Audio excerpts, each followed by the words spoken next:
नमस्कार दोस्तों, स्वागत है आपके अपने YouTube चैनल संसार दर्पण ज्ञान में। आप देख रहे हैं आपका अपना YouTube चैनल संसार दर्पण ज्ञान। प्रिय दोस्तों, आज के प्रसंग में हम जानेंगे कि मनुष्य को आलस कभी नहीं करना चाहिए। दोस्तों, कहते हैं आलस्य कभू ना कीजिए, आलस बुरी बलाए, आलस से विद्या घटे, धन बुद्धि की हानि। आलस करने वाले के पास ना तो विद्या होती है, ना ही धन होता है और ना ही कभी बुद्धि का विकास होता है। तो दोस्तों, आइए समझते हैं एक छोटी सी कहानी के माध्यम से कि हमें आलस क्यों नहीं करना चाहिए। प्रिय दोस्तों, अगर आप ये वीडियो पहली बार देख रहे हैं तो हमारे चैनल को सब्सक्राइब जरूर करें और बेल आइकन वाली घंटी को ऑन जरूर करें। तो दोस्तों, ज्यादा कुछ समय न गवाए, कहानी को प्रारंभ करते हैं। प्राचीन समय की बात है। एक गांव में एक आलसी व्यक्ति रहता था। वह कुछ काम धाम करता नहीं था, बस दिन भर बैठकर सोचता रहता था कि किसी तरह कुछ खाने को मिल जाए। एक दिन वह यूं ही घूमते घूमते एक आम के बगीचे में पहुंच गया। वहां रसीले आमों से लदे कई पेड़ थे। रसीले आम देखकर उसके मुंह में पानी आ गया और आम तोड़ने एक पेड़ पर चढ़ गया। लेकिन जैसे ही वह पेड़ पर चढ़ा, बाग का मालिक वहां आ पहुंचा। बाग के मालिक को देख आलसी आदमी डर गया और जैसे तैसे पेड़ से उतरकर वह भाग खड़ा हुआ। भागते भागते वह गांव में बाहर स्थित एक जंगल में जा पहुंचा। वह बुरी तरह से थक गया था, इसलिए एक पेड़ के नीचे बैठकर आराम करने लगा। तभी उसकी नजर एक लोमड़ी पर पड़ी। उस लोमड़ी की एक टांग टूटी हुई थी और वह लंगड़ाकर चल रही थी।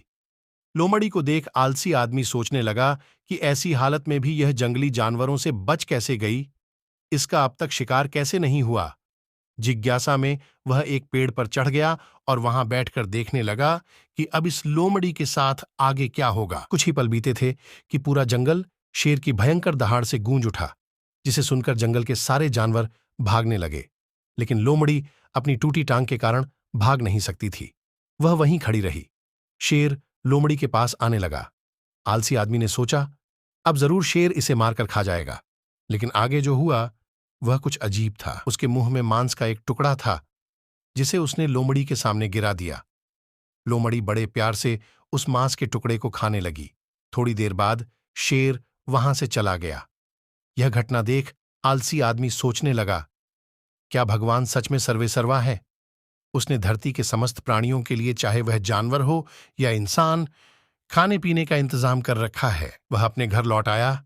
घर जाकर वह 2-3 दिन तक बिस्तर पर लेटकर प्रतीक्षा करने लगा।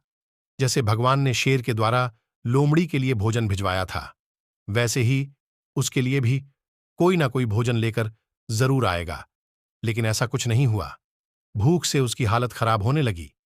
आखिरकार उसे घर से बाहर निकलना ही पड़ा। घर के बाहर उसे एक पेड़ के नीचे बैठे साधु महात्मा जी दिखाई दिए।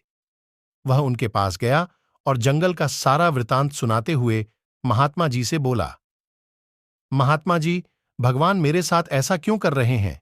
उनके पास जानवरों के लिए भोजन का प्रबंध है, लेकिन इंसानों के लिए नहीं। साधु महात्मा जी ने उत्तर दिया, ऐसा नहीं है। भगवान के पास सारा प्रबंध है, दूसरों की तरह तुम्हारे लिए भी। लेकिन बात यह है कि वे तुम्हें लोमड़ी नहीं शेर बनाना चाहते हैं। प्रिय दोस्तों, हम सबके पास क्षमताओं का असीम भंडार है। हम उन्हें समझ नहीं पाते और स्वयं को कमजोर समझकर दूसरों की सहायता की प्रतीक्षा करते रहते हैं। दूसरों की सहायता की प्रतीक्षा मत कीजिए। स्वयं इतने सक्षम बनिए ताकि हम दूसरे की सहायता कर सकें। दोस्तों, जानकारी कैसी लगी? प्लीज कमेंट में जरूर बताएं और हमारे YouTube चैनल संसार दर्पण ज्ञान को सब्सक्राइब जरूर करें और अच्छे अच्छे कमेंट भी किया करें। एक कमेंट ही है जो हमें मोटिवेट करता है।